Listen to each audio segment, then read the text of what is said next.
Waalaikumsalam Assalamualaikum warahmatullahi warahmatullahi wabarakatuh. Waalaikumsalam. Afwan izin aneh nggak pakai video ya, karena gelap. Suara dengar ya dengan bagus ya? Dengar Ustaz. Alhamdulillah. Dengar ya. Bismillah.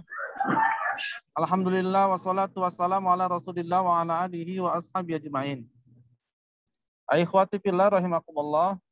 Alhamdulillah Allah pertemukan kita walaupun lewat Zoom, tapi hati-hati kita insya Allah menyatu dalam ikatan ukhuwah, menyatu dalam ikatan dakwah, sehingga pada hari ini kita bisa dipertemukan oleh Allah Subhanahu wa Ta'ala dalam perjuangan ini. Ikhwati fillah rahimakumullah. Hari ini materi kita tentang ukhuwah. Dan Allah Subhanahu wa Ta'ala berulang-ulang menyampaikan dalam Al-Quran kaitannya antara iman dengan ukhuwah, iman dengan persaudaraan. Salah satunya Allah Subhanahu wa Ta'ala berfirman di dalam Al-Quran, innamal mu'minuna ikhwah. Sesungguhnya orang-orang beriman itu bersaudara. Fa aslihu baina akhwaikum. Maka saling berislah, saling memperbaiki, saling mendamaikan antara saudara kalian. Dan dalam ayat yang lain Allah Subhanahu wa Ta'ala menyebutkan wa'tasimu bihablillahi jami'an wa la tafarraqu. Berpegang teguhlah kalian dengan tali Allah dan janganlah berpecah belah. Sesungguhnya Allah Subhanahu wa Ta'ala tidak menyukai orang-orang yang berpecah belah. Dan Allah juga berfirman dalam ayat yang lain, innallaha yuhibbul ladzina yuqatiluna fi sabilihi shaffan ka'annahum bunyanun marsus. Sesungguhnya Allah menyukai orang-orang yang berjuang, orang-orang yang berdakwah di jalan Allah itu shaffa, yaitu dengan shaf yang rapi, dengan amal jama'i. Kalbunyanun marsus, seperti bangunan yang sangat kokoh, yang mereka walaupun terdiri dari macam-macam bahan, ada air, ada semen, ada batu, ada pasir, tapi mereka kokoh, saling menguatkan antara satu dengan yang lainnya.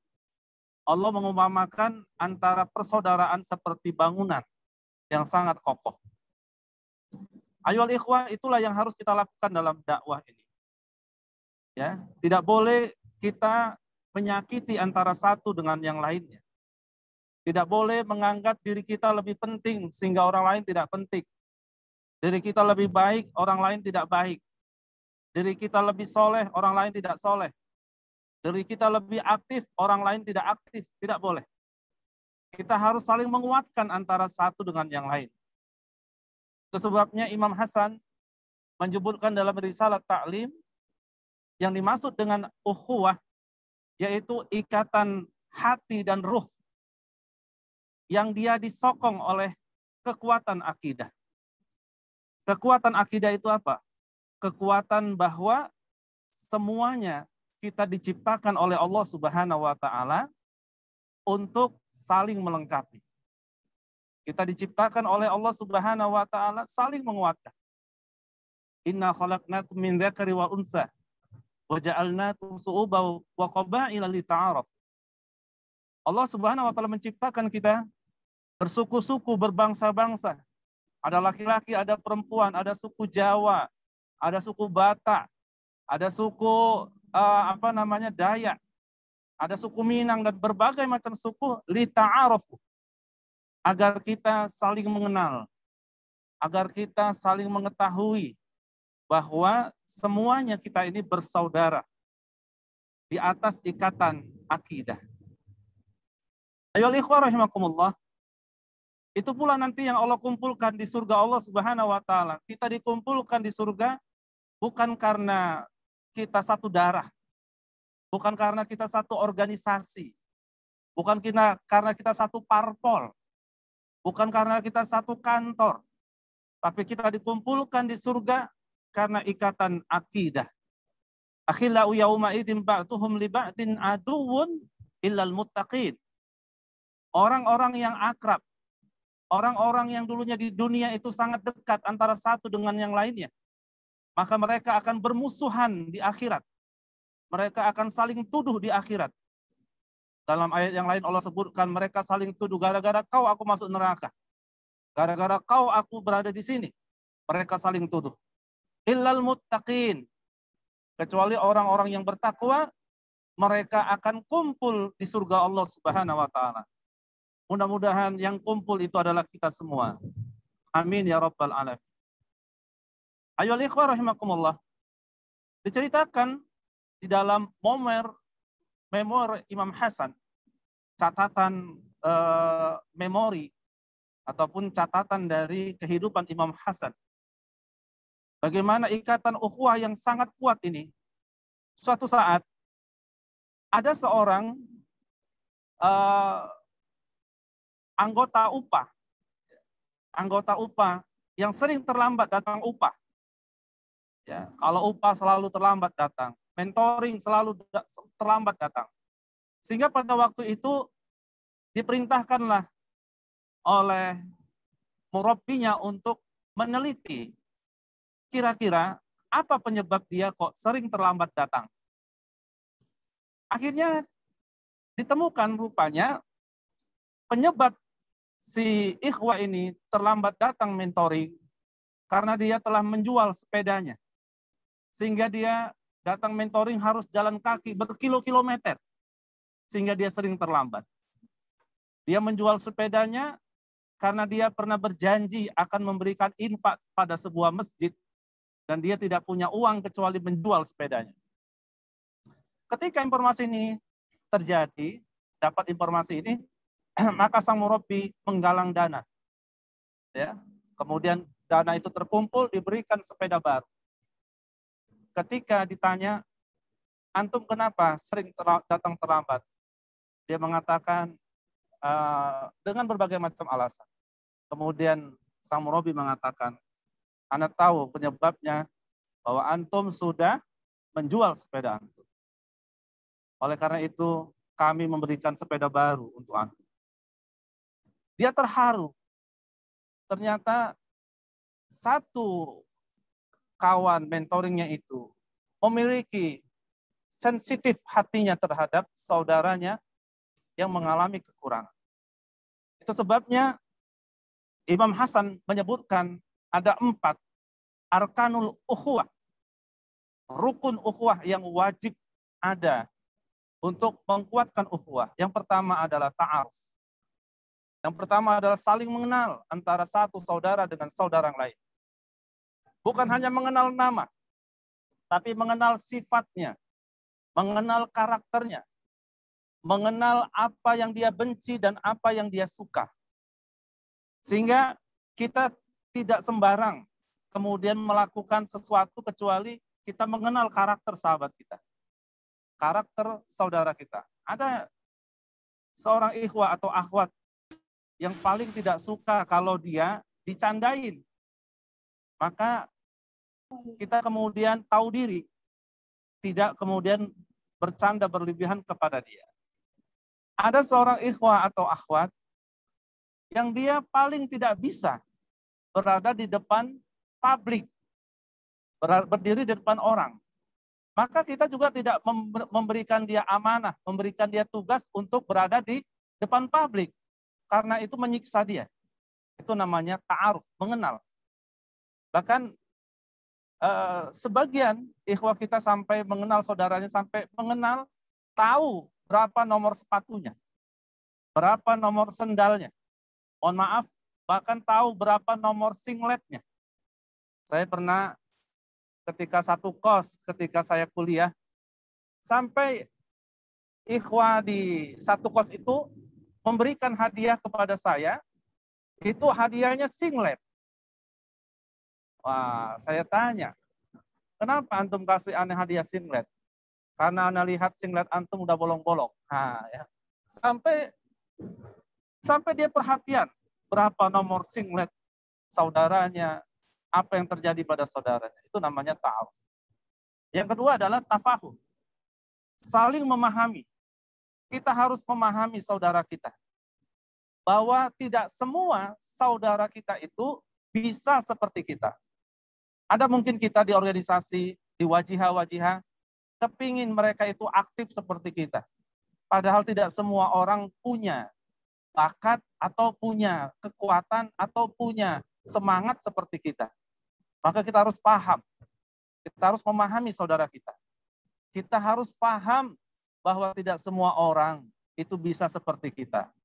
Dengan empati, dengan memahami ini, maka muncullah kemudian yang ketiga, yaitu ta'awun, yaitu saling menolong, saling membantu antara saudara kita yang kekurangan tadi. Ada saudara kita yang jarang sekali aktif dalam dakwah. Saya pernah dulu satu departemen saya, ya kebetulan saya ketua LDK pada waktu itu, ya satu organisasi itu ada ikhwah yang jarang aktif, dulu aktif, tiba-tiba nggak aktif. Ikhwah yang lain sudah sering memberikan nasihat, kemudian bahkan ada yang menceritakan gimana ini segala macam. Akhirnya kita utus orang untuk tabayun, meneliti mengapa dia tidak aktif. Nah, ketika diteliti ke tempat kosnya, rupanya dia setiap pulang dari kampus, dia harus menyiram taman-taman di gedung-gedung orang-orang Cina untuk membayar uang kuliahnya. Rupanya orang tuanya tidak bisa lagi membayar uang kuliahnya. Maka dia harus bekerja, menyiram taman-taman orang-orang Cina, gedung-gedung yang ada di daerah tempat dia kos. Sehingga sampai sore, baru dia kemudian bisa pulang ke rumah. Dan kita baru tahu ternyata dia tidak aktif karena dia bekerja untuk memenuhi uang kuliah yang tidak lagi ditanggung oleh orang tuanya. Maka kemudian para ikhwah kemudian mengumpulkan dana, membantu sang ikhwah ini. Bahkan ada seorang akhwat yang sampai dia menanggung uang kuliahnya. Masya Allah. Ya. Sampai dia menanggung. Kebetulan akhwat ini seorang pengusaha. Dia tanggung uang kuliahnya. Baru kemudian dia aktif kembali di dalam dakwah. Nah, itulah al-ukhuwah. Makanya Imam Hasan mengatakan, ukhuwah yang paling rendah, itu adalah salimus sadar, berlapang dada, memaklumi, ya, memaklumi saudaranya. Sedangkan ukhuwah yang paling tinggi adalah al-itsar, mendahulukan saudaranya. Mendahulukan saudaranya. Maka Imam Hasan mengatakan, orang yang memiliki ukhuwah persaudaraan yang baik, maka dia melihat saudaranya lebih utama daripada dirinya. Melihat saudaranya lebih utama daripada dirinya. Maka ketika dia memandang saudaranya, maka dia memandang bahwa dia itu adalah orang yang lebih utama ketimbang dirinya. Sedangkan ukhuwah yang paling rendah adalah berlapang dada, artinya memaklumi, memahami, dan menerima saudaranya apa adanya. Imam Hasan melanjutkan, saudara atau ukhuwah persaudaraan itu saudaranya iman, dekat dengan keimanan. Dan perpecahan itu adalah saudara kekafiran, dekat dengan kekafiran. Maka semakin orang berukhuwah, semakin orang bersaudara, semakin bagus imannya. Semakin seseorang berpecah, semakin pudar, bahkan bisa mendekati kepada kekafiran. Ini mungkin yang menjadi pembahasan kita pada hari ini.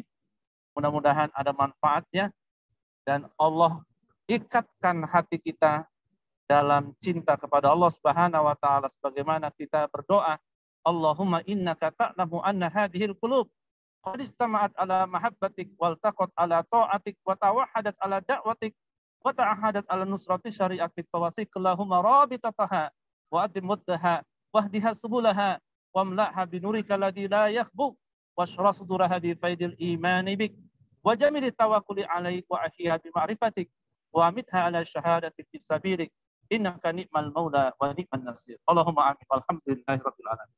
Assalamualaikum warahmatullahi wabarakatuh. Waalaikumsalam warahmatullahi wabarakatuh.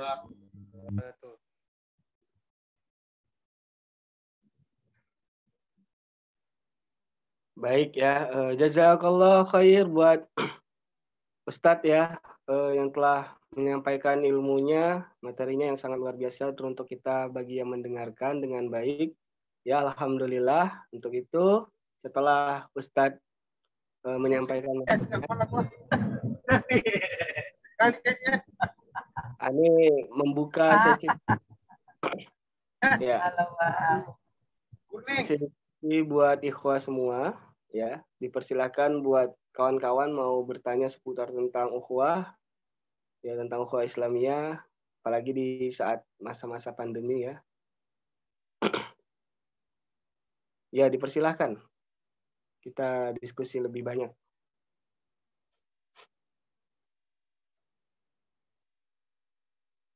Boleh melalui via chat ya, boleh melalui langsung juga.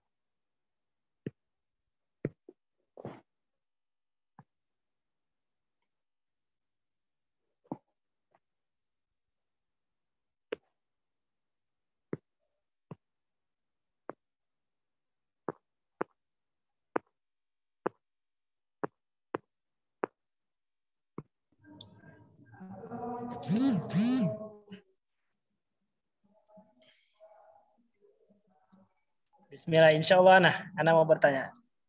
Ya, silakan Ahi Gusti Romanda ya. Alhamdulillah. Dari mana nih? Ya, Assalamualaikum warahmatullahi wabarakatuh. Waalaikumsalam warahmatullahi wabarakatuh. Nama Ana Gusti Romanda, saya dari Winsu Medan, LDK Lizah Winsu. Mau bertanya nih Ustadz, kita kan ada pada materi hari ini ukhuwah Islamiyah. Nah, kita ini satu tempat tinggal sama teman kita yang memang kita tahu dia itu dia berbeda mazhab dengan kita gitu Ustaz. Maksudnya dengan ibadah-ibadah dia itu sangat kita ngerti lah gitu Ustaz ya, tentang ibadah yang mana gitu kan, perbedaan mazhab itu. Namun kita sebagai yang memang mazhab Syafi'i itu gimana kira-kira Ustaz menanggapi atau perlakuan kita terhadap beliau gitu. Mungkin demikian. Assalamualaikum warahmatullahi wabarakatuh. Ya, waalaikumsalam warahmatullahi wabarakatuh ya. Syukron ya Gusti ya. Ya, mungkin langsung aja dijawab Ustadz. Afwan, suaranya agak kecil tadi. Kesimpulannya apa pertanyaannya? Kesimpulannya bisa diulangi lagi Gusti? Kesimpulannya aja. Ya, kesimpulannya bagaimana kita menanggapi teman kita yang satu tempat tinggal dengan kita dengan berbeda mazhab. Oh, perbedaan mazhab ya? Iya. Nah, baik. Untuk ini antum baca Ushulul Isrin. Ya, Ushulul Isrin. Kitab Ushulul Isrin. Nah, Imam Hasan Al-Banna, Ushulul Isrin. Syarahnya juga sudah dibuat oleh Syekh Yusuf Al-Qardawi. Ya. Di situ disebutkan bagaimana sikap kita terhadap mazhab-mazhab yang ada. Ya. Ya. Kita melihat mazhab-mazhab yang ada, perbedaan mazhab, maka kita tidak boleh ya menganggap bahwa mazhab-mazhab itu atau mazhab kita yang paling benar. Atau kita memaksakan mazhab kita kepada orang lain. Atau pemahaman kita kepada orang lain. Karena imam-imam mazhab itu adalah mereka yang ahli-ahli di bidang agama. Bahkan mereka di zamannya, mereka saling toleransi antara satu dengan yang lain. Disebutkan di Ulul Isrin, kalau kita berada di sebuah daerah yang bermazhab tertentu, maka kita harus mengikuti mazhab yang ada di daerah itu. Ya, contoh ya, di Aceh, mazhabnya Syafi'i. Kebetulan kita misalnya bermazhab Hambali. Maka ketika kita masuk di Aceh, kita tidak boleh menjadi imam sholat dengan mazhab Hambali. Ya, kita harus menjadi imam sholat memakai mazhab Syafi'i. Atau kalau kita tidak mau, maka kita jadi makmum saja, jangan jadi imam. Dan tidak boleh kita kemudian menyalah-nyalahkan mereka yang bermazhab Syafi'i, kalaupun kita bermazhab Hambali. Begitu juga kita di daerah yang bermazhab Hanafi, ya. Begitu juga di mazhab-mazhab yang lain. Maka kita harus bertoleransi dengan mazhab yang ada. Nah, itu yang sikap yang harus kita miliki. Maka Imam Hasan mengatakan kita sepakat dengan yang sama, ya. Sekali lagi, kita sepakat dengan yang sama, apa yang sama kita sepakat, dan toleransi dengan apa yang berbeda. Ya, sepakat dengan apa yang sama, adapun yang berbeda toleransi. Selama itu masih dalam Al-Quran dan Sunnah atau ada dalil yang menjadi hujah. Ya, ada dalil yang menjadi hujah. Jadi kita nggak boleh kemudian memaksakan mazhab kita kepada orang lain. Apalagi satu kos kita ada mazhab A, mazhab B, maka kita harus menghargai mazhab-mazhab mereka. Karena itu pilihan mereka masing-masing. Itu ya ikhwah. Gimana? Ada tanggapan? Gini, Ustaz, sedikit Ustaz. Gini, kan ada ini pernah nih kita melakukan, memang dia tidak seperti kita memotong kuku itu Ustaz, dari yang pernah apa itu kan, itu memang tidak ada hadisnya urutan kuku itu kan Ustaz. Maksudnya ya betul ya Ustaz. Gimana? Tidak ada urutan hadis tentang urutan memotong kuku. Itu pas kan Memotong Ustaz? kuku. Urutannya. Memotong kuku. Urutannya Ustaz. Nah, dan saya sebenarnya lebih ke dengar ceramah-ceramah seperti ya di YouTube atau di Habib itu, yaitu melakukan pemotong kuku itu ada urutannya gitu Ustaz. Jadi ketika saya saat saya menyuruh atau memberi pengetahuan itu kepada kawan yang adian gitu Ustaz ya, di bawah saya, cuman tiba-tiba dia itu seperti kayak mungkin dia dengar apa yang saya sampaikan kepada adik kelas gitu Ustaz. Dan dia itu memosting bahwa memotong itu tidak ada hadisnya, dan seakan-akan kayak saya itu merasa tersindir gitu kan gitu Ustaz. Jadi tanggapan saya itu kira-kira itu bagusnya itu tabayun atau gimana Ustaz? Baik. Ini yang harus kita sikapi begini ya. Motong kuku itu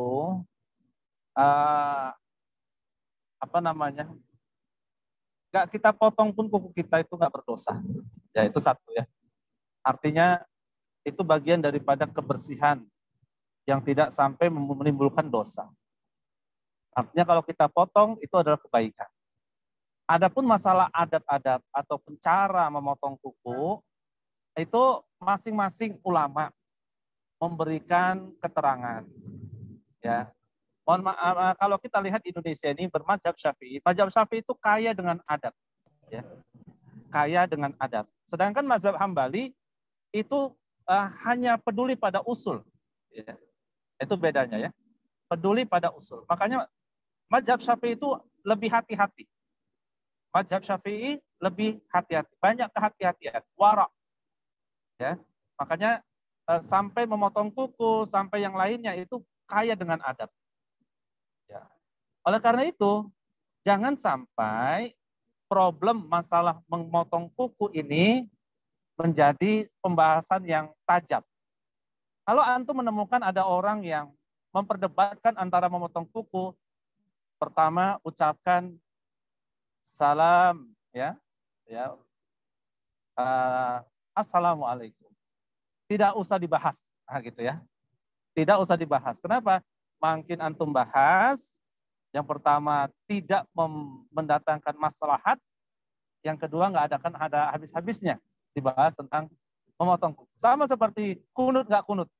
Dari dulu ulama sudah menyelesaikan masalah kunut dan kunut. kunut dan nggak kunut. Kenapa sekarang kita masih bicara tentang kunut nggak kunut? Seharusnya kita bicara tentang kebangkitan umat, tentang memperbaiki umat, tentang bagaimana umat ini memiliki pengetahuan yang baik, ekonomi yang baik. Itu yang kita bicarakan, bukan masalah kuku. Ya, kalau antum melayani, berarti antum terjebak ke dalam pembicaraan yang tak berfaedah. Ya, silakan. Lana a'maluna walakum a'malukum. Bagiku amalanku, aku yakin potong kuku itu ada adatnya dan segala macam. Kalau antum juga nggak yakin, ya silahkan. Masing-masing. Nah, gitu ya. Nggak usah antum layani. Allah alam bisawab. Pas, Ahi. Alhamdulillah, syukur Ustaz. Oke. Afwan. Ya, alhamdulillah ya. Syukron sudah bertanya. Gusti, ada lagi buat teman-teman yang lain yang mau bertanya? Ya ini ada via chat nih masuk dari pesan. Ustadz, ini ada yang bertanya dari hamba Allah. Pertanyaannya, bagaimana menyambung dan membangun ukhuwah Islamiyah dengan kawan-kawan kita yang berbeda organisasi di kampus, Ustadz?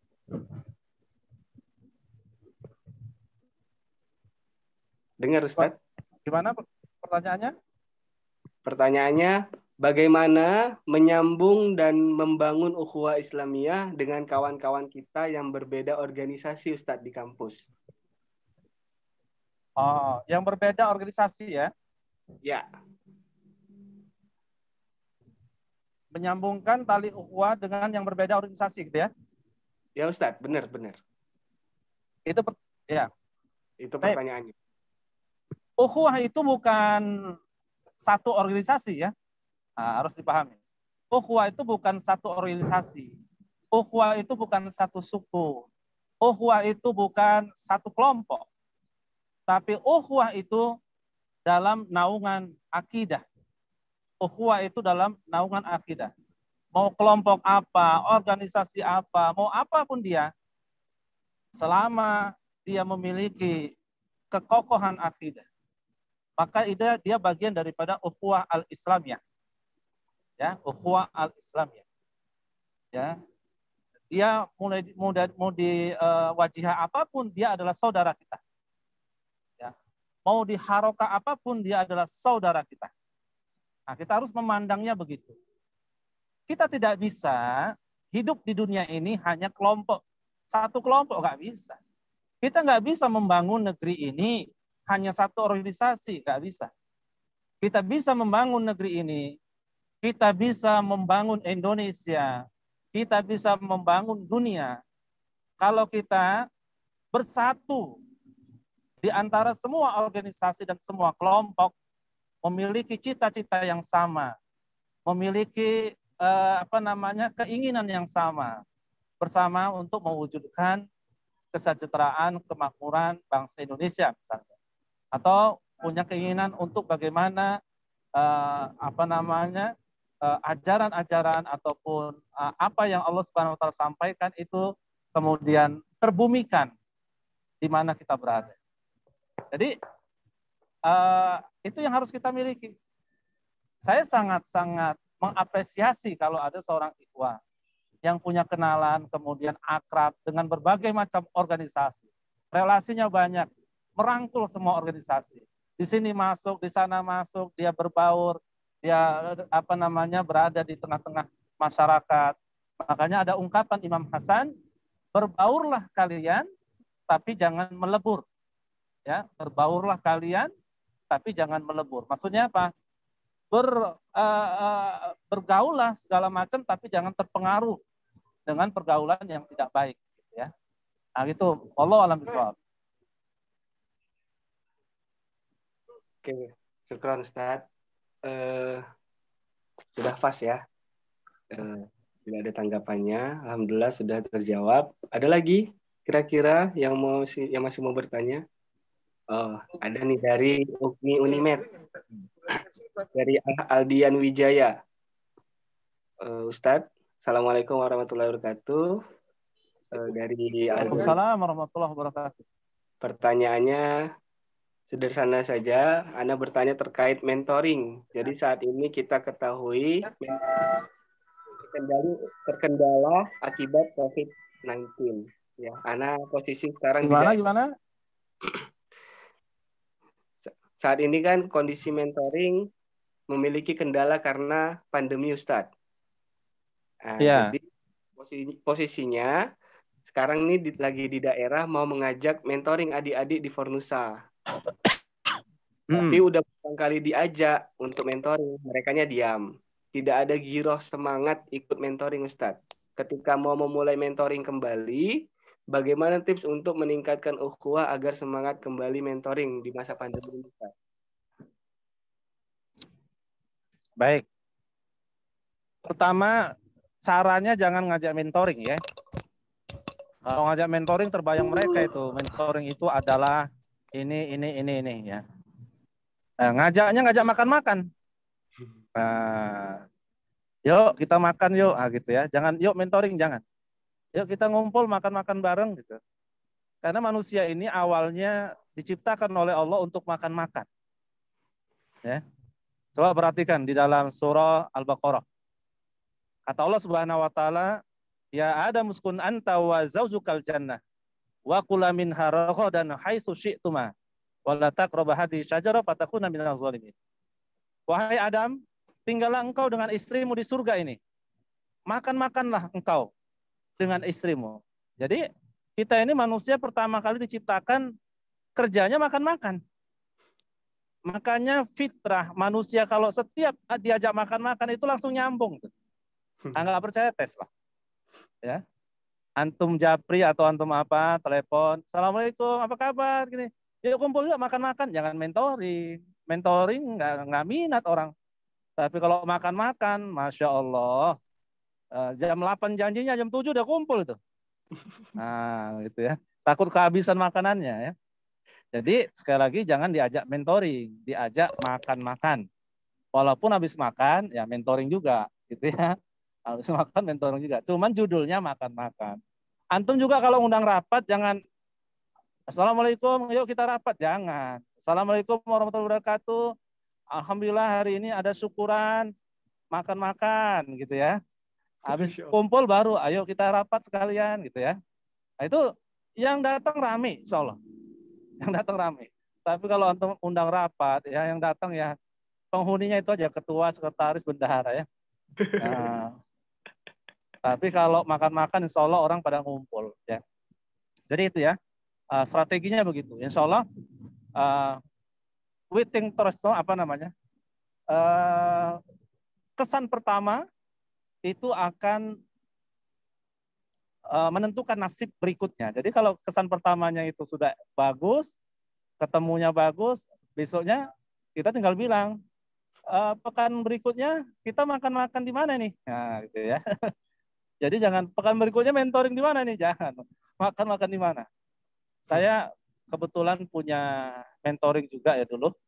Itu memang isi mentoringnya itu ya awal-awalnya ya untuk merayu mereka-mereka yang malas itu ya dengan makanan gitu ya.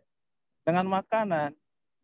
Ya, bahkan istri itu saya suruh masak masakan yang enak, setiap mereka datang itu menunya macam-macam gitu. Jadi mereka rajin datang. Tapi lama-kelamaan ketika mereka sudah terbiasa, sudah merasa pentingnya mentoring itu, lama-kelamaan nggak ada makanan pun tetap datang. Nah, itu perlu ya, merayu hati yang malas dengan makanan. Ya. Wallahu a'lam bishawab. Ya, gimana Aldian? Pas Pas Pak. Ada tanggapan lagi ya? Ya, alhamdulillah sudah. Jadi Adian, apa ya, isinya itu ayo makan-makan ya, jangan ayo mentoring ya. Ya, next step ya.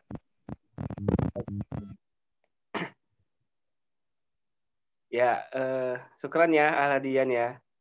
Yang lain ada lagi nih yang mau bertanya atau sudah nggak ada lagi? Biasanya akhwat ada yang nanya, nih nggak ada ya malam ini ya. Izin,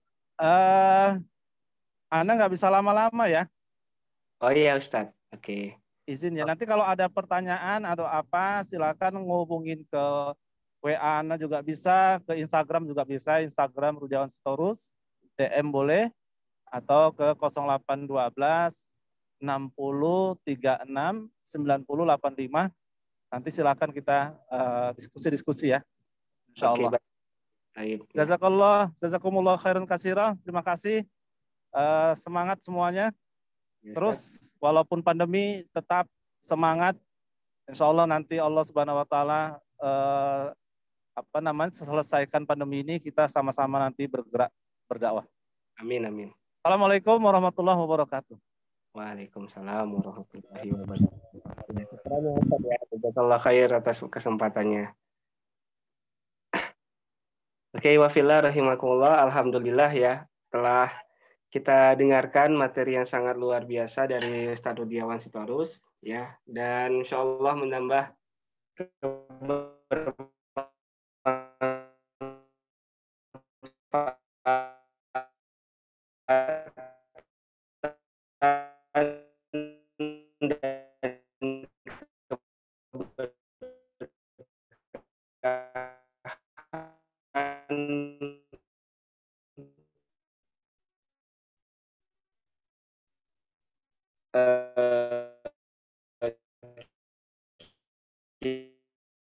kita semua yang telah berhadir. Kami ucapkan jazakumullah khairan katsiran kepada antum semua yang telah menyempatkan hadir ya pada malam hari ini ya. Untuk presentasi sudah ya. Ada lagi yang mau disampaikan?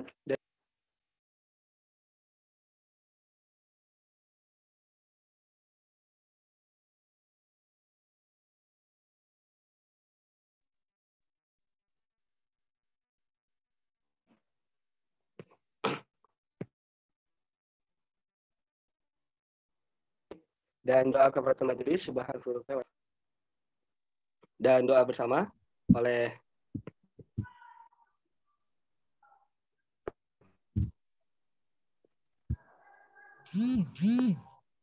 ya, langsung aja ya, doa bersama dari Ani sendiri.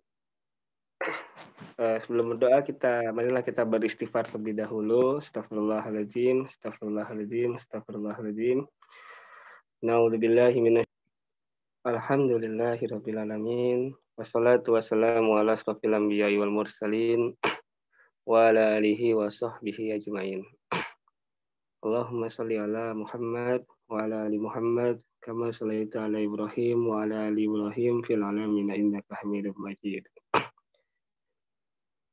Allahumma rabbana taqabbal salatana ya Allah wa siyamana wa qiyamana wa ruku'ana wa sujudana wa tadarruana wa takhassuana wa ta'budana wa tamim taksirana ya Allah ya arhamar rahimin.